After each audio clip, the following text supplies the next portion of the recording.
آج ایک new video کے ساتھ ہم آپ کی خدمت میں حاضر ہوئے ہیں، اور آج جو بات کرنے کے لیے ہمارے پاس ٹاپک ہے وہ گناہ ہے کہ گناہ کس طرح سے ہماری زندگیوں میں قائم ہو جاتا ہے، بڑھ جاتا ہے اور ہمارے جسم کا حصہ بن جاتا ہے۔ اگر ہم ایک مثال لیں کہ ایک آدمی ہے، اس نے فرسٹ ٹائم گناہ کیا ہے اور اسے گناہ کرنے سے کچھ فائدہ پہنچا ہے، تو اسی طرح اس نے وہ گناہ دوبارہ کیا ہے اور پھر دوبارہ کیا ہے۔ اسی طرح اس سے پہلے کہ یہ گناہ جو ہے اس کی عادت بن جائے، اسے چھوڑ دینا چاہیے، اسے خدا سے معافی مانگ لینی چاہیے۔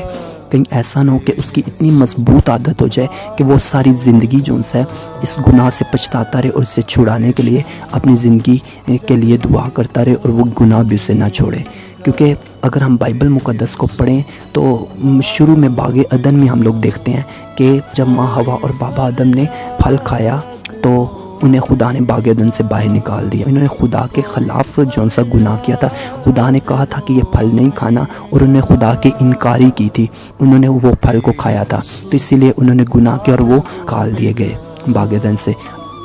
بائبل میں سے ہم لوگ پڑھتے ہیں پیدائش اس کا 19 باب، تو ہمیں پتہ چلتا ہے کہ لوط کی بیوی کو اگر ہم لوگ یاد کرتے ہیں تو خدا نے لوط کو کہا تھا کہ تو اس شہر سے باہر چلا جا، کیونکہ ایسا نہ ہو کہ تو بھی بدی میں مرے ان کے ساتھ، تو اپنی بیوی بچوں کو لو اور اس شہر سے باہر چلا جا، لیکن پیچھے مڑ کر نہیں دیکھنا۔ تو اس کی بیوی نے پیچھے مڑ کر دیکھا اس بدی کے شہر کی طرف، تو وہ نمک کا ستون بن گئی۔ تو ہم لوگ دیکھتے ہیں کہیں ایسا نہ ہو کہ ہمارے جو سے بار بار گناہ